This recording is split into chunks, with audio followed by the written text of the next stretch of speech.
The Quaker Meeting House was built in 1905 and was designed by William Alexander Harvey, an influential architect on the Bournville estate. At the grounds of the building is the Bournville Christmas tree. It is an Atlas cedar and was planted in 1948 to commemorate Dame Elizabeth Cadbury's 90th birthday. Each year, the tree is covered in Christmas lights and switched on at the Christmas festival. On September of last year, the community was campaigning to raise awareness on climate change, and they dressed up the tree warm and cozy for that purpose. The building is more elaborate than a typical Quaker meeting house and shows the arts and craft influence shared by most of the major buildings in the village. George Cadbury, the founding father of Bournville, offered the meeting house to the community to be used as a place of worship. It was designed to look familiar to churchgoers and was copied from the First Church of Christ Scientists in Manchester. The meeting house was the first place of worship to be built on the Bournville estate. It was also used as a community hall to host activities until other churches were built. The meeting house is unique in having a fine Harrison & Harrison organ, which was installed in 1915 as a gift from George and Elizabeth Cadbury to celebrate the silver wedding anniversary at a cost of £725. It was rebuilt in 1988 and is frequently used for lessons, concerts, and weddings. The organ is unique here because music rarely features in Quaker worship, and after installation, the meeting house was often referred to as the Quaker Cathedral. Let me provide you with some information on Quakerism. So in 1647, George Fox, a shoemaker's apprentice from Leicestershire, founded the Society of Friends, now known as the Quaker Society of Friends. His message was simple and revolutionary for the time. The Word of God is within all of us. Therefore, we don't need an intermediary like the Bible or the priest to meet Him. Thousands of people responded to Fox's preaching.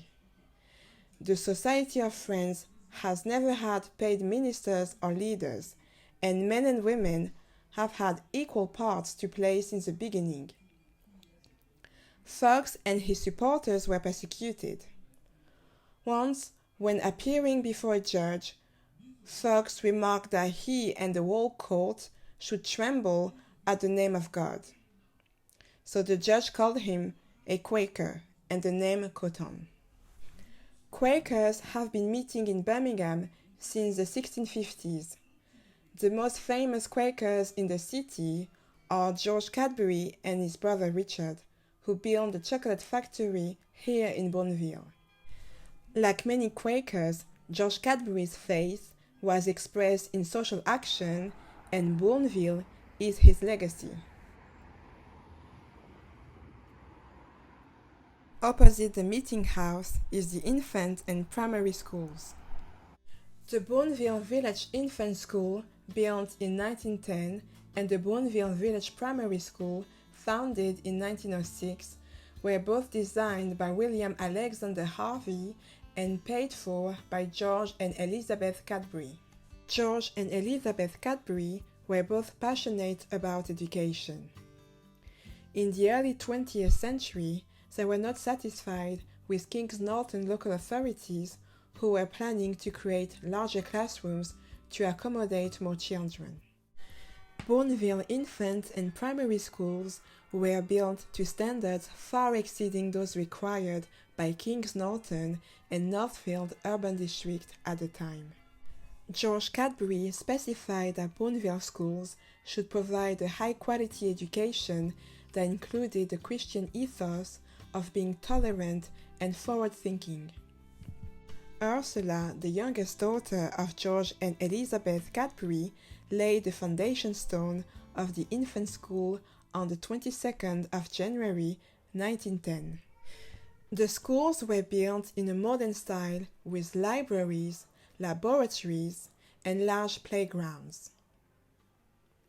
The primary school was built with 12 classrooms arranged around a beautiful central hall, which was decorated with frescoes.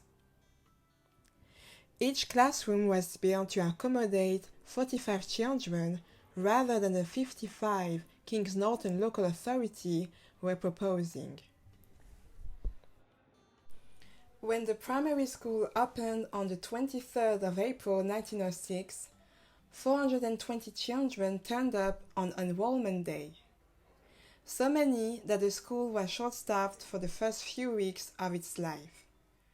By the outbreak of the Second World War, 700 children were enrolled in the school.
We have now reached the end of the video.